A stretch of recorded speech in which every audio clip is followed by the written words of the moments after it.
Romanos capítulo 4, do verso 13 ao verso 25.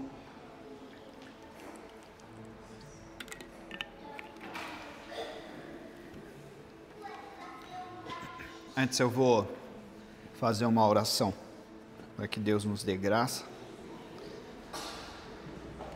Senhor, nós agradecemos pelo dia que o Senhor nos deu. Obrigado pelo privilégio de estarmos na Tua casa. Obrigado pelo privilégio de fazermos parte da Tua igreja que é universal. Em nome de Jesus, nós pedimos agora, por este momento, para que a Tua palavra penetre os nossos corações, nos traga conhecimento, nos traga graça, e em nome de Jesus que isso faça com que a gente te sirva melhor, Senhor, e principalmente também nos ajude a cumprir a nossa missão, que é de ir e pregar o Evangelho a toda criatura. Quebranta os nossos corações, perdoa os nossos pecados, me ajuda aqui, Senhor, porque sou pecador e careço da Tua misericórdia para levar, Senhor, a Tua palavra e o Teu Evangelho. Sê conosco, Deus, é a oração que nós fazemos em nome de Jesus. Amém. Então, Romanos capítulo 4, do verso 13 ao verso 25, eu vou ler, a tradução a qual estou lendo é a NVT.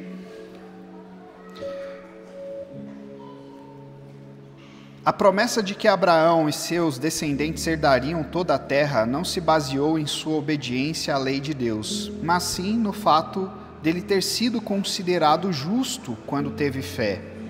Portanto, se a herança prometida é apenas para aqueles que obedecem à lei, a fé é desnecessária e a promessa anulada.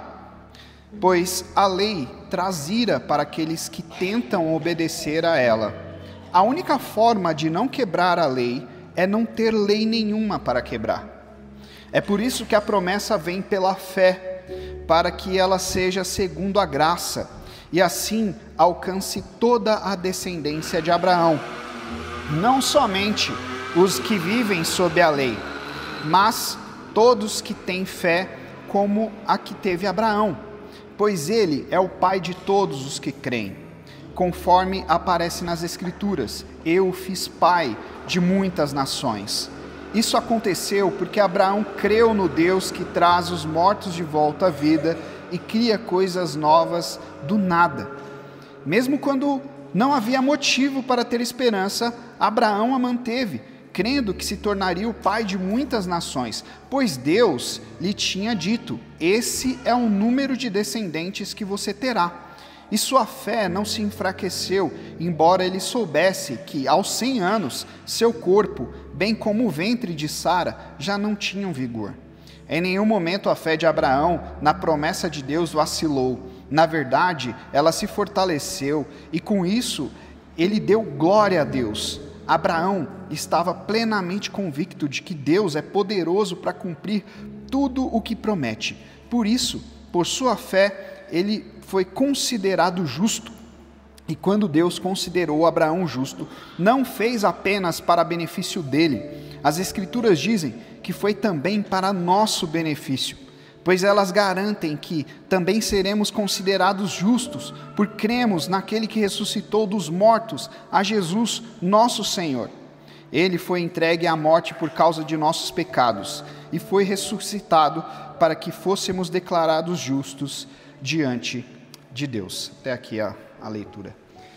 Bom, vamos começar aqui pelas crianças, tentar trazer de maneira simples, a palavra de Deus para eles aqui. Bom, crianças, hoje a gente vai meditar sobre Abraão, e sobre como Abraão ele foi considerado justo diante de Deus.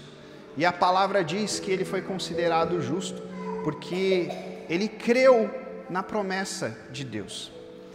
E o que isso significa? Significa que ele acreditou naquilo que Deus falou para ele, sem mesmo ter nada tangível, palpável para ele acreditar. E o principal, acho que a principal lição para vocês hoje aqui, da fé de vocês, é que Cristo ressurgiu dos mortos. E esse é o pilar da fé cristã. Então, por isso que hoje vocês têm aqui um desenho de Cristo ressurreto, para que vocês possam pintar, porque a fé de Abraão era essa, a de que Deus ressuscita mortos. Por mais que seja muito difícil de acreditar, né? A gente vê um morto-vivo andando, imagina. Mas o fato é esse, que Deus ressuscita mortos, e por isso que Abraão foi considerado justo. Então vocês podem pintar aí. E agora a gente vai para a nossa meditação. Bom, vamos recapitular um pouquinho, né? Primeiro, a gente está meditando aqui na carta aos Romanos. Paulo está escrevendo essa carta justamente para a igreja de Roma, onde tinha um público bastante diverso, mas prioritariamente um público judeu, ali na capital do império, né? E para isso ele precisava, obviamente, falar sobre muitos aspectos da aliança, da lei. É por isso que a carta é recheada, né, de frases como profetas, Abraão, Davi, lei cerimonial, lei moral, justamente para que Paulo consiga se conectar com os judeus, né, lá de Roma. E aí ele começa a escrever essa carta, e a primeira seção da carta, que vai até mais ou menos ali o capítulo 3, metade do capítulo 3, ele vai falar sobre a universalidade do pecado, né? Então Paulo dizendo àquela igreja que todos pecaram, todos carecem da glória de Deus, todos necessitam do perdão de Deus, porque todos são pecadores. Então Paulo, do capítulo 1 até a metade do capítulo 3, ele está convencendo ali o seu público de que todos necessitam da graça de Deus e de uma justificação. A partir da metade do capítulo 3 até mais ou menos capítulo 5, Paulo ele vai iniciar uma outra tese, que é sobre a justificação. Ora, se todos pecaram, se o pecado é universal, ele acomete todo e qualquer ser humano, todo e qualquer ser humano também precisa de justificação, precisa ser considerado justo novamente diante de Deus. Então ele começa ali, a partir da metade do capítulo 3 até o capítulo 5, a falar como é que isso se dá, como é que Deus justifica um ser humano caído, como é que Deus justifica pecadores. E ele começa a falar que isso vem através de Cristo, do sacrifício de Cristo, de que Deus derrama a sua ira em cima do seu Filho, e assim ele consegue satisfazer a sua própria justiça. E aí no capítulo 4, ele traz um elemento, né, um exemplo muito forte dos patriarcas, né, do judaísmo, que é o próprio Abraão. Então ele usa isso de maneira muito inteligente, para falar para aqueles judeus, dizendo: olha, Abraão é o nosso modelo de fé. Abraão não foi justificado pela lei, ou por qualquer outro tipo de segmento, ou pelas obras dele, mas Abraão foi justificado pela fé. E aí ele utiliza Abraão para convencer aqueles judeus que estão ouvindo, né, ou a igreja de Roma que está ouvindo, o seu público, de que a fé, ela é um único caminho para se chegar a Deus. E um dos pontos que Paulo suscita aqui, né, logo quando ele dá o exemplo de Abraão, ele fala sobre a questão da circuncisão. Por quê? Porque os judeus, eles criam que eles eram um povo eleito, certo? Então, se eles eram um povo eleito, somente eles poderiam ser justificados, ou santos, ou separados. Somente eles seriam de fato a nação escolhida para governar o mundo. Somente eles receberiam todas as promessas que Abraão recebeu lá em Gênesis 12, capítulo 15, capítulo 17, né? Eles criam dessa forma. Por quê? Porque Abraão, ele recebe no seu corpo a marca da circuncisão. E essa é a marca mais forte para o povo judeu.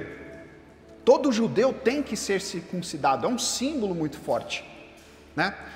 Porém, Paulo, ele faz esse questionamento, ora, então somente aqueles que são circuncidados é que vão receber as promessas de Deus? É que serão de fato o povo escolhido e santo de Deus? E aí ele responde não, porque Abraão recebeu as promessas de Deus antes de ser circuncidado, por volta de uns 14 anos antes da circuncisão. Então ele já quebra meio que esse paradigma, fala, não é porque vocês são um povo circuncidado, que aquele que não é circuncidado não receberá a mesma promessa que Deus deu a Abraão, até porque a circuncisão, ela é um cumprimento de uma lei. Então, Abraão creu em Deus antes da circuncisão e recebeu a promessa antes da circuncisão. E aí a gente vai começar a entrar aqui do capítulo 13 em diante, ou do verso 13 em diante, é onde Paulo, ele traz à tona uma outra problemática aqui, que tudo bem, ok, cremos então que não somente os circuncisos vão herdar as promessas de Abraão, mas temos um problema, porque Abraão cumpriu a lei. Abraão foi um cumpridor da lei, afinal, lá em Gênesis fala que Abraão cumpriu todas as instruções que Deus deu a ele. E os judeus criam de fato que Abraão tinha cumprido a lei e que por isso ele recebeu as promessas de Deus. Essa era a crença dos judeus. Inclusive, um dos livros apócrifos que circulavam entre os judeus, um livro apócrifo chamado Baruque, se eu não me engano, né? Tem até, acho que na Bíblia católica tem esse livro, né? Lá fala que Abraão, ele foi tido como um detentor da promessa por conta da sua aliança e do seu cumprimento pela lei, né? E era um livro uma carta bastante circulada ali entre os judeus. E eles criam sim, que antes mesmo dessa lei ter sido revelada a Moisés, 430 anos depois de Abraão, ele já tinha recebido isso e ele tinha cumprido, e que por isso ele tinha recebido a promessa, as promessas de Deus. Então, de certa forma, os judeus, eles criam, olha, somente o povo que recebe e cumpre a lei pode de fato receber as promessas de Deus, podem ser considerados justos. E aí, Paulo, ele entra aqui nesse problema.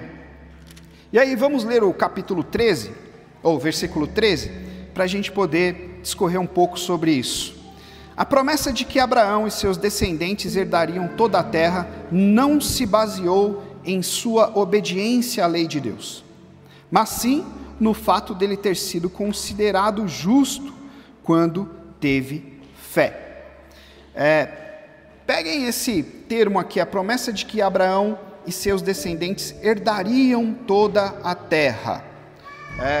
Quando a gente olha lá, Gênesis 12, Gênesis 15, Gênesis 17, todas as promessas que Deus faz a Abraão, ela se resume numa única promessa, que Paulo traz aqui, que é o herdeiro do mundo, o herdeiro de toda a terra.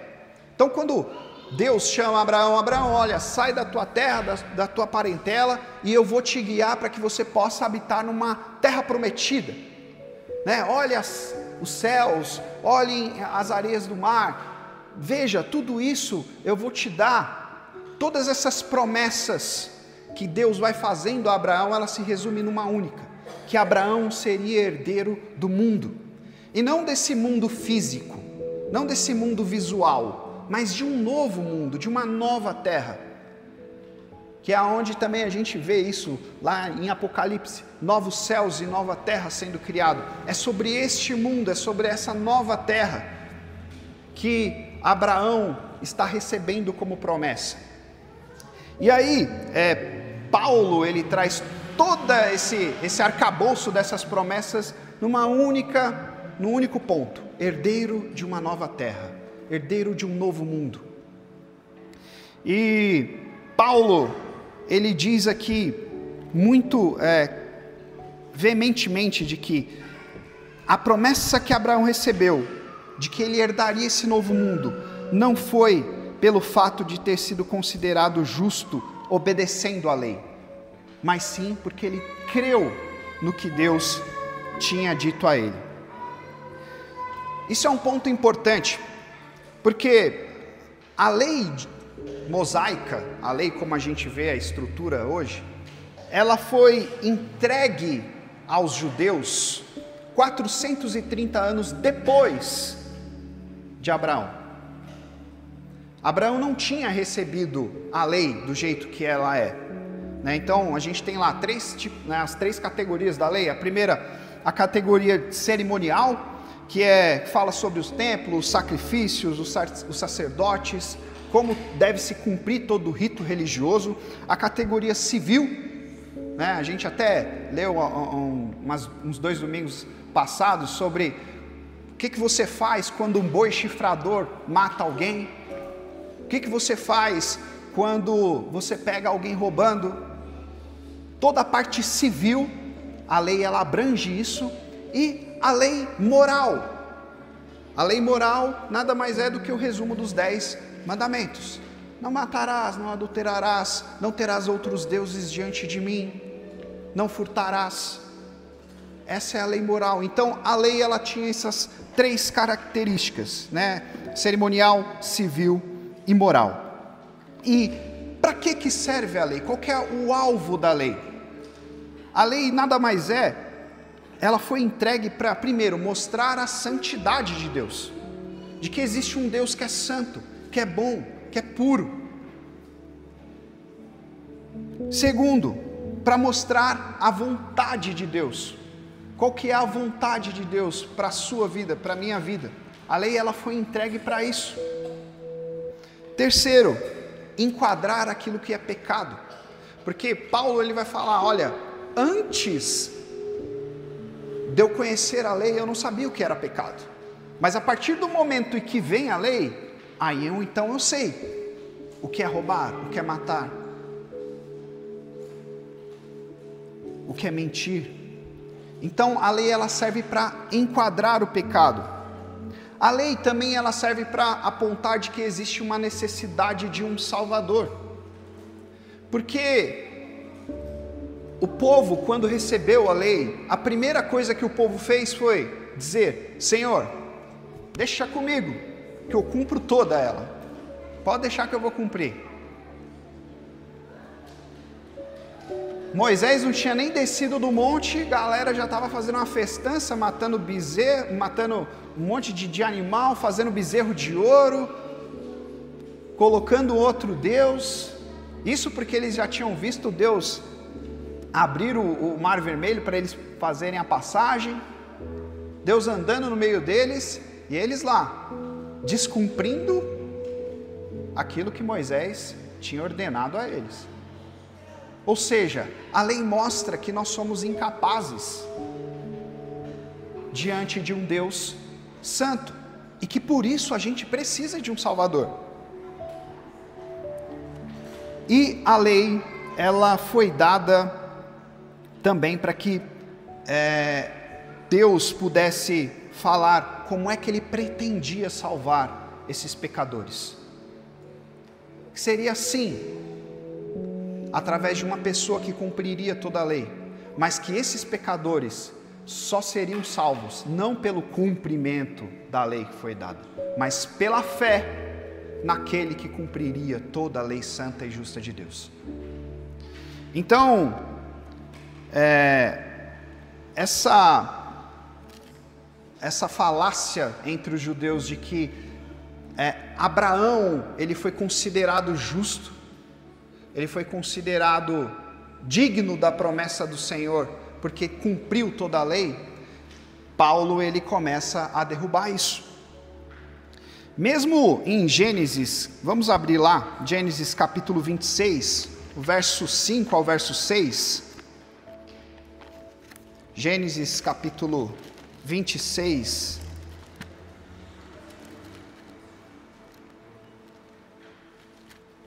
O verso 5 ao verso 6.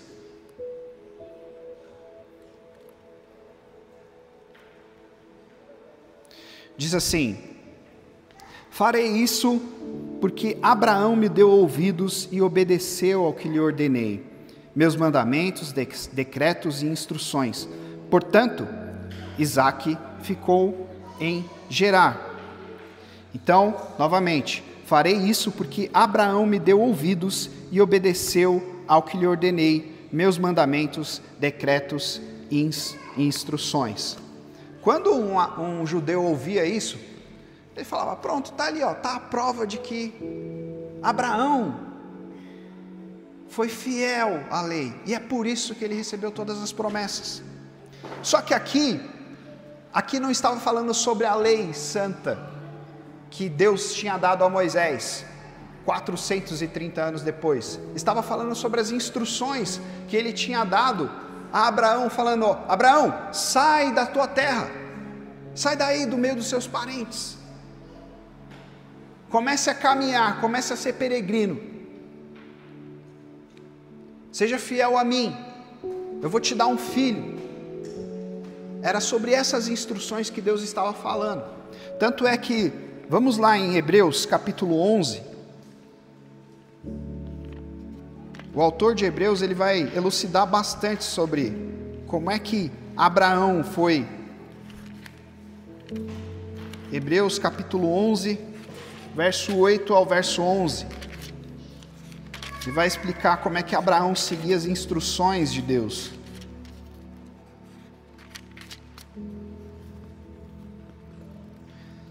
Pela fé, Abraão obedeceu quando foi chamado para ir a outra terra que ele receberia como herança. Ele partiu sem saber para onde ia, e mesmo quando chegou à terra que lhe havia sido prometida, viveu ali pela fé, pois era como estrangeiro morando em tendas. Assim também fizeram Isaque e Jacó, que herdaram as suas promessas. Abraão esperava confiantemente pela cidade de alicerces eternos, planejada e construída por Deus. Pela fé, até mesmo Sara, embora estéril e idosa, pôde ter um filho. Ela creu que Deus era fiel para cumprir sua promessa. Então, aqui, o autor de Hebreus, ele explica bem detalhado de que tudo que Abraão fez, todo o seu esforço para cumprir a vontade de Deus foi feito pela fé. Abraão não fazia nem ideia do que Deus, para que Deus estava chamando. Como é que ele iria cumprir as promessas? Como é que um Deus pode chegar para mim e falar, um velho de 100 anos de idade, e falar: você vai ter muitos filhos, você vai ser herdeiro da terra, a sua família vai ser tão numerosa quanto a areia do mar. Com certeza Abraão devia: cara, como é que isso vai se dar? Minha esposa é estéril, eu sou um velho de 100 anos de idade, não faço ideia, mas se Deus está dizendo, vamos lá. Então não foi por um cumprimento de uma ordem, de uma ordenança, mas foi simplesmente porque Abraão creu naquilo que Deus tinha falado para ele. Bom, e lá no capítulo 14, Paulo ele vai dar pelo menos 3 razões pelas quais a salvação não pode vir pelo cumprimento da lei, e sim pela fé. Então vamos lá, versículo 14, ele fala assim: portanto, se a herança prometida é apenas para aqueles que obedecem à lei, a fé é desnecessária e a promessa anulada. Portanto, se a herança prometida é apenas para aqueles que obedecem à lei, a fé é desnecessária e a promessa anulada. Primeiro, não há compatibilidade entre guardar lei e fé. Ou você tem fé, ou você guarda a lei. não tem como as duas coisas coexistirem. Essa é a primeira razão que Paulo traz aqui. Fé e guarda da lei são incompatíveis, porque fé não é mérito humano, guarda da lei é. Ora, se você cumprir o combinado, Deus vai lá e te dá aquilo que você merece. Não é assim com os nossos trabalhos? Você tem um contrato de trabalho, você vai lá, cumpre aquilo que foi acordado entre você e seu patrão. Qual que é o teu merecimento? O salário. Você ganha o seu salário porque você cumpriu tudo aquilo que você disse que ia fazer. Você tem mérito nisso, você tem participação disso. Só que Paulo está dizendo aqui, ou a gente tem fé, ou a gente guarda a lei. Não tem como as duas coisas caminharem juntas. Porque fé não é mérito, não se baseia no nosso merecimento, na nossa capacidade. A guarda da lei, sim. Segundo, cancela-se a promessa. Paulo vai falar assim, a fé é desnecessária e a promessa anulada. Ou seja, é como se ele estivesse dizendo, ora, espera aí, se Deus, ele vai considerar herdeiros deste novo mundo, ele vai justificar este povo pela guarda da lei, logo ele está fazendo um novo contrato aqui. Ele está quebrando todas aquelas promessas que ele disse que iria fazer a Abraão, porque Abraão não cumpriu lei alguma. Agora, se nós devemos cumprir a lei, ele está quebrando um contrato e fazendo um novo. Um que não mais é pela fé na promessa, mas um pela guarda da lei. E a gente sabe que Deus não faz esse tipo de coisa. Deus não é homem para que minta.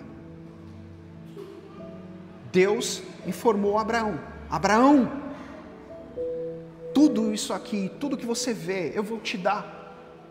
Esse era o contrato, essa era a aliança que ele tinha. Deus não quebrou essa aliança e fez outra aliança. Deus perpetuou essa aliança, inclusive através de Cristo. Cumpriu a sua aliança através de Cristo.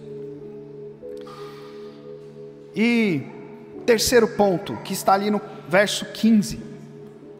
Pois a lei traz ira para aqueles que tentam obedecer a ela. A única forma de não quebrar a lei é não ter lei nenhuma para quebrar. Ou seja, não tem como ser pela lei, porque a lei ela foi criada para suscitar a ira de Deus. A lei não foi criada para dar graça ao homem, muito pelo contrário, para dizer que existe um Deus que é santo, que é bom, que é justo, e que por ser justo, ele precisa fazer cumprir os seus decretos. Ora, se ele precisa cumprir os seus decretos, e ele fala para mim, Caio, não minta, eu vou lá e vou mentir, eu sou digno de quê? De morte. A lei suscita a ira, a raiva de Deus. É isso que Paulo está falando. Foi para isso que a lei foi criada. A lei, ela nos aponta de que nós somos transgressores e somos merecedores do inferno. É isso que se trata a lei. Ou seja, se vamos viver pelas nossas obras, pela lei que nós temos que cumprir, somos os mais miseráveis homens desse mundo. Então, Paulo dá essas 3 razões de que não pode ser pela lei. Porque fé e lei são anuladas, são incompatíveis. Segundo, cancela-se a promessa, porque a promessa foi dada antes mesmo da entrega da lei. E terceiro, a lei ela foi feita para suscitar a ira de Deus. Bom, lá no verso 16 e o verso 17, Paulo ele vai dizer por que então que é pela fé. Vamos reler aqui. É por isso que a promessa vem pela fé, para que ela seja segundo a graça e assim alcance toda a descendência de Abraão. Não somente os que vivem sob a lei, mas todos os que têm fé, como teve Abraão, pois ele é o pai de todos os que creem, conforme aparece nas Escrituras: eu o fiz pai de muitas nações. Até aí. Então, Paulo ele já diz, por que então é pela fé? Porque para que seja segundo a graça. Fé e graça são compatíveis. Cumprimento da lei não é compatível com a graça. Porque até a fé não depende do seu esforço, não depende do meu esforço. A fé é dom de Deus, é presente de Deus. Vamos lá, abrimos lá em Efésios capítulo 2. Efésios 2, vamos ler o verso 8 e o verso 9. Efésios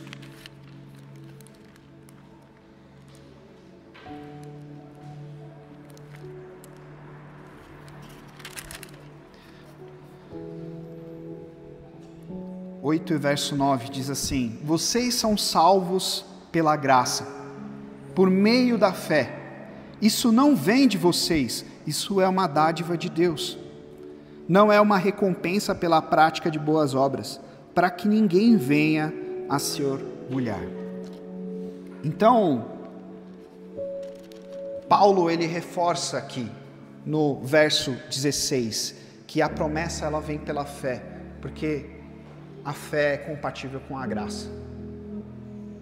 E até mesmo a fé que Abraão teve não foi porque ele era um homem diferenciado, ele fez alguma coisa para Deus. Não, foi porque Deus o escolheu graciosamente. Vamos relembrar um pouquinho da história de Abraão. Abraão, primeiro, que não era chamado Abraão, era Abrão. Ele era de Ur dos Caldeus, que era uma terra muito idólatra. Tinham vários deuses. Inclusive, Abraão era um pagão que adorava vários deuses. Abraão era como se fosse uma espécie de astrólogo. O próprio nome Abrão significa isso, pai elevado. Ou seja, Abraão, antes de conhecer o Deus verdadeiro, ele adorava a lua, as estrelas, o sol. Abraão era um idólatra. Ou seja, o que é que Abraão fez para conquistar todas essas promessas? Absolutamente nada. Simplesmente Deus vai lá, num idólatra, num pagão, vira para ele e fala assim: vem aqui, eu vou te tirar do meio desse povo idólatra, e agora eu vou fazer uma grande nação através de você. E Deus dá fé a Abraão, e Abraão vai lá e cumpre aquilo que Deus estava pedindo para ele. Ou seja, é tudo graça, é tudo graça. A gente leu também há 2 domingos atrás, como é que o ladrão da cruz foi salvo. Ele foi salvo simplesmente porque olhou para Cristo e disse: Senhor, tem misericórdia de mim. Lembra-te de mim quando entrares no teu reino. Possivelmente ele não sabia nada de teologia, possivelmente ele não cumpria nenhuma das regras da lei mosaica. Ele deveria ser uma pessoa muito ruim, porque para morrer, morte de cruz, não deveria ser boa gente. Ainda assim, Cristo olhou para ele, falou: ainda hoje você estará comigo no paraíso. Sem mérito algum. Sem mérito algum. Foi a mesma coisa com Abraão. Foi a mesma coisa com Abraão. Ou seja, fé e graça são compatíveis. E segundo ponto, 2 razões aqui, é que a fim de que seja firme a promessa, assim todos que têm fé podem herdar as promessas de Deus, não somente os judeus, mas também os gentios. Porque até então os judeus criam que somente eles, que eram filhos de Abraão, poderiam herdar as promessas, herdar esse novo mundo, essa nova terra. Mas uma vez que Abraão foi justificado por causa da fé, há um novo paradigma aqui. E o novo modelo é: se eu tenho a mesma fé que Abraão teve, também faço parte dessa herança. Então, essas são as duas razões. Agora a gente vai caminhar para a segunda parte do texto aqui, e a gente vai entender como é que é a natureza da fé de Abraão. Vamos ler a segunda metade do verso 17.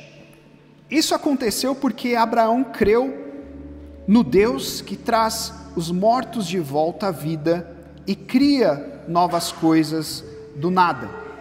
Isso aconteceu porque Abraão creu no Deus que traz os mortos de volta à vida e cria coisas novas do nada. Aqui, Paulo vai falar quem é o Deus que Abraão cria.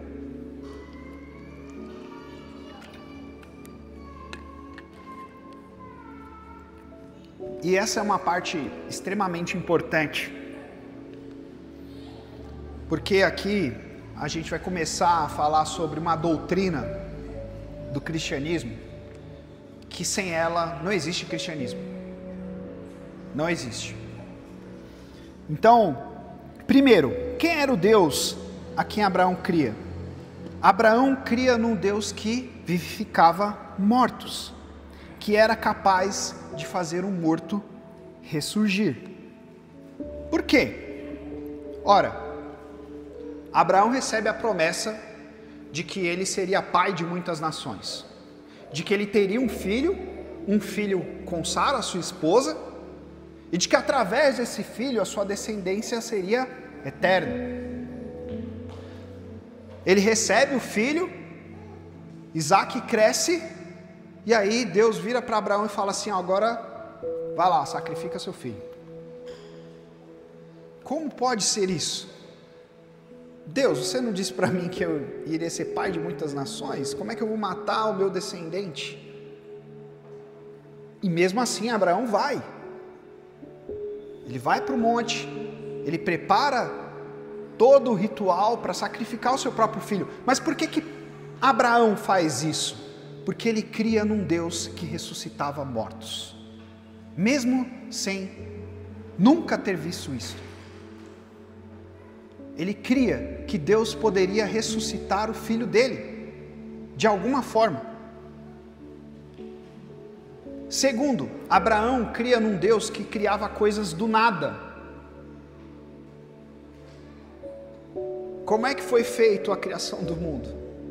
E no início, a terra era sem forma e vazia, não existia nada. E Deus diz: haja luz. Deus cria coisas do nada. Deus cria o filho de Abraão de um ventre que não existia nada, não existia vida ali, era um ventre morto, estéril.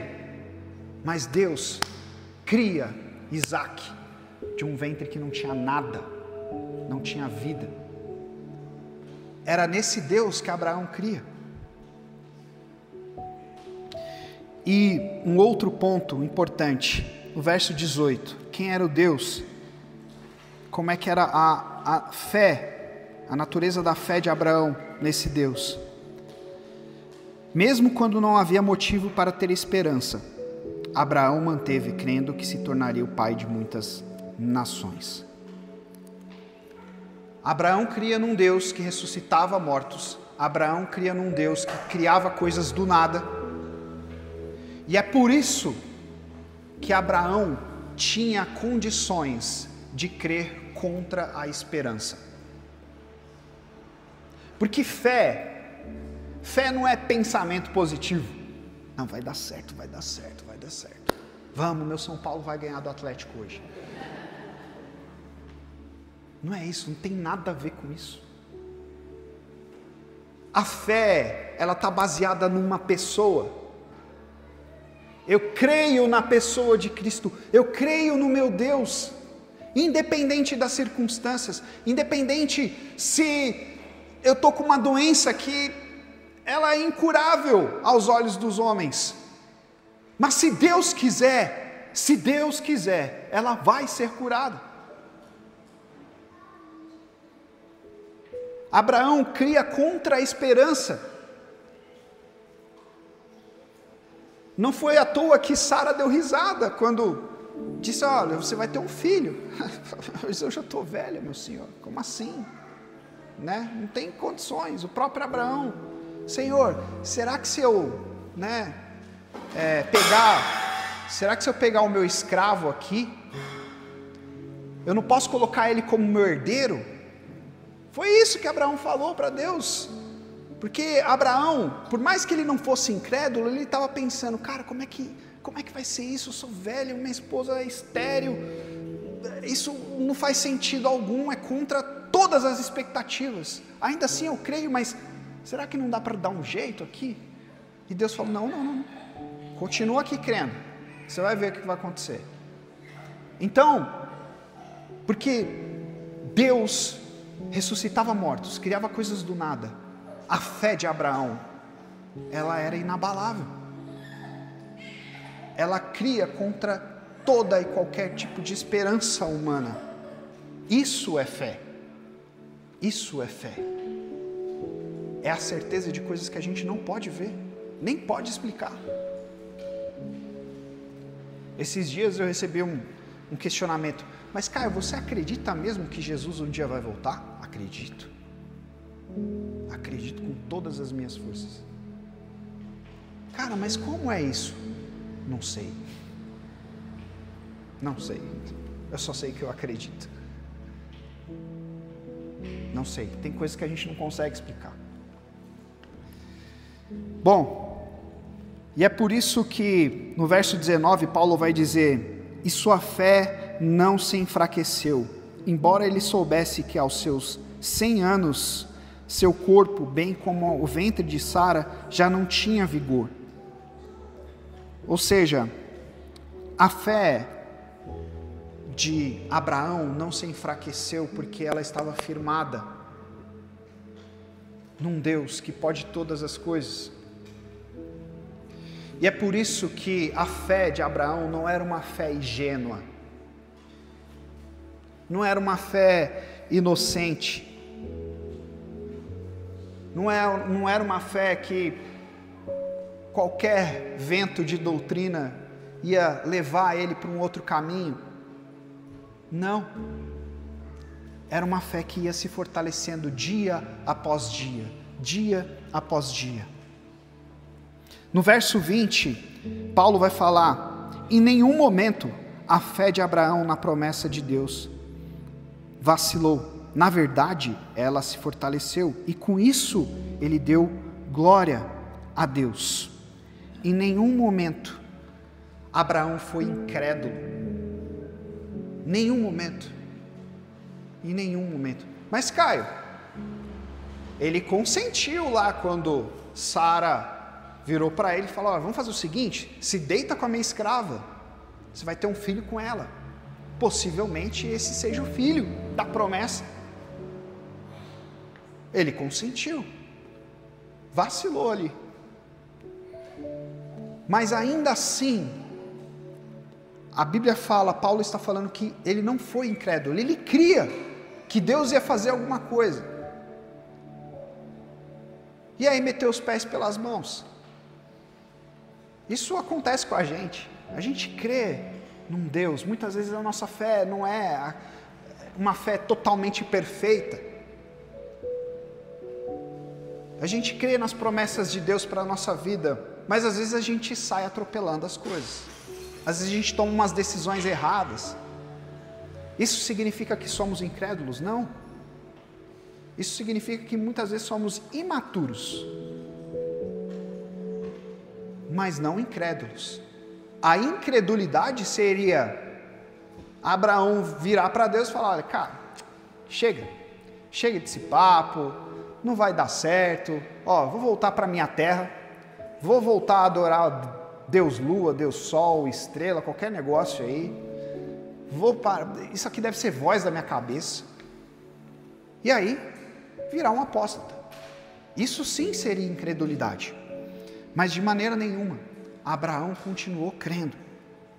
Abraão continuou crendo e dando glória a Deus em todas as coisas. Em todas as coisas. Ele não duvidou por incredulidade.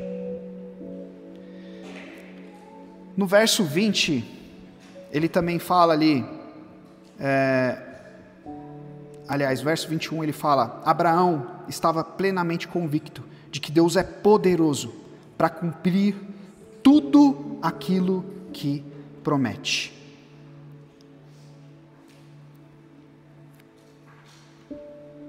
Aqui é um ponto extremamente importante.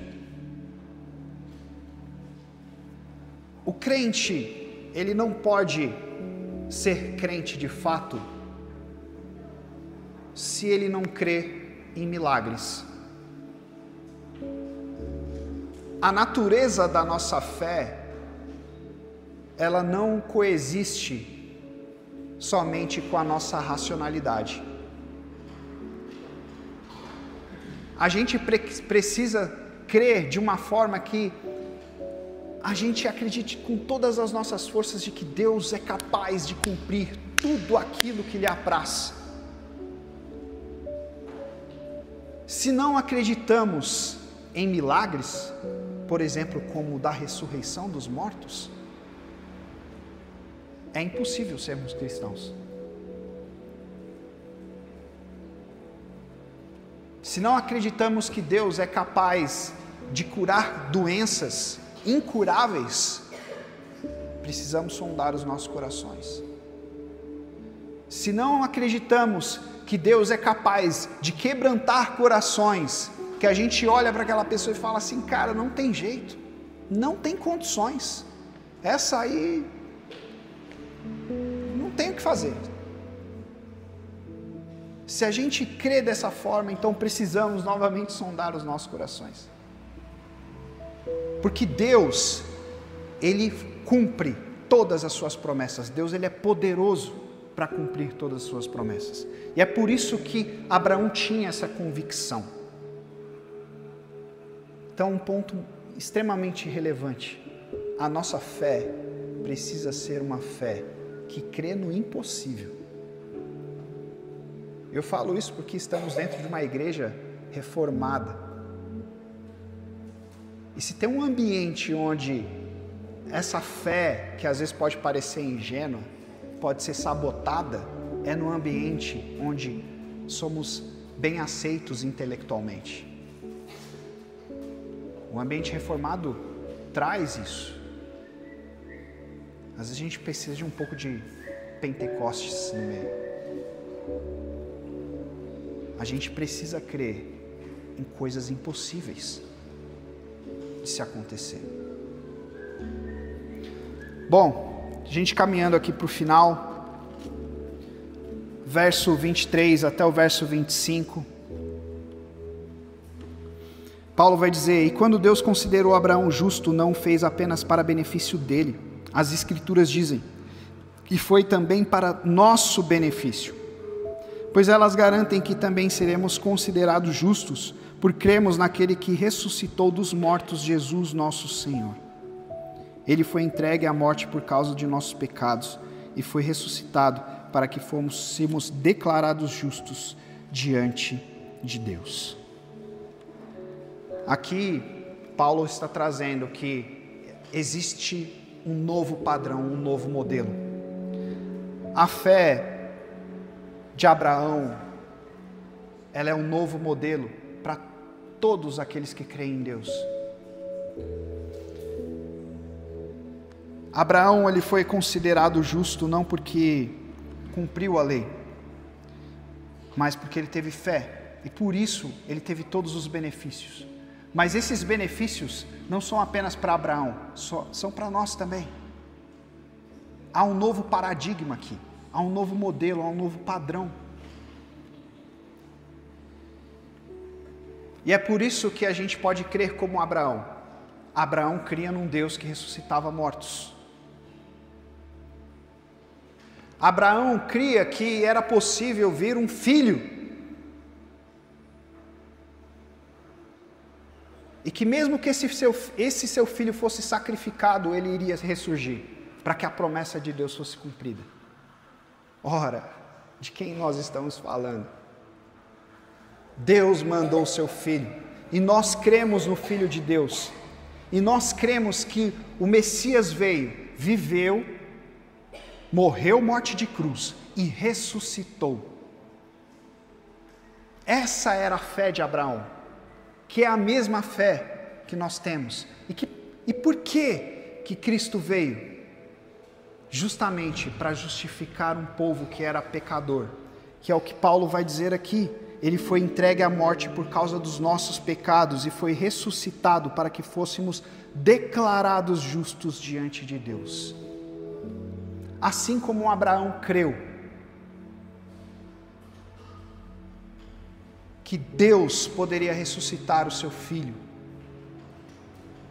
mesmo morto, entregue à sepultura, assim nós cremos que Deus fez isso com o seu Filho Jesus Cristo. Por causa de quê? Por causa dos nossos pecados, dos nossos delitos. Porque Deus fez cumprir toda a sua justiça em cima de Jesus Cristo. Deus derramou todo o seu cálice de ira em cima de Cristo Jesus, por minha causa, por sua causa. Isso é graça, isso é amor de Deus. Então, para concluirmos aqui, eu quero algumas aplicações práticas. Primeiro, para os aflitos, para aqueles que estão com o coração angustiado, necessitados, lembrar que a nossa morada permanente, ela não é aqui. O sofrimento ele tem fim, toda lágrima vai ser enxugada. Isso é importante. Há um novo mundo à nossa espera, um mundo glorioso, onde não haverá morte, onde não haverá guerra, onde nós estaremos com o nosso Deus face a face e nós vamos adorá-lo eternamente e dizer que Ele é santo 3 vezes. Nenhum sofrimento pode ser maior do que a nossa fé. Segundo ponto, a morte não é o fim de todas as coisas. O Evangelho, ele nos dá a resposta de que nós fomos criados para algo maior e para algo além dessa vida aqui. A morte não é o fim de todas as coisas. Não devemos temer a morte. Não devemos temer a morte. Terceiro, para aqueles que confiam em si mesmo ou em seus próprios méritos, sondem os corações de vocês. Entendam se a motivação é obter algum tipo de favor de Deus. Muitas vezes a gente dá umas escorregadas nesse sentido. Às vezes a gente obedece a Deus esperando algo em troca. Ou quando a gente peca, a gente fala, putz, agora Deus não vai abençoar meu trabalho não. Agora Deus não vai abençoar minha família não. Sempre tem algum tipo de resquício de mérito humano. Sondem os corações, se coloquem diante de Deus, porque Deus é gracioso.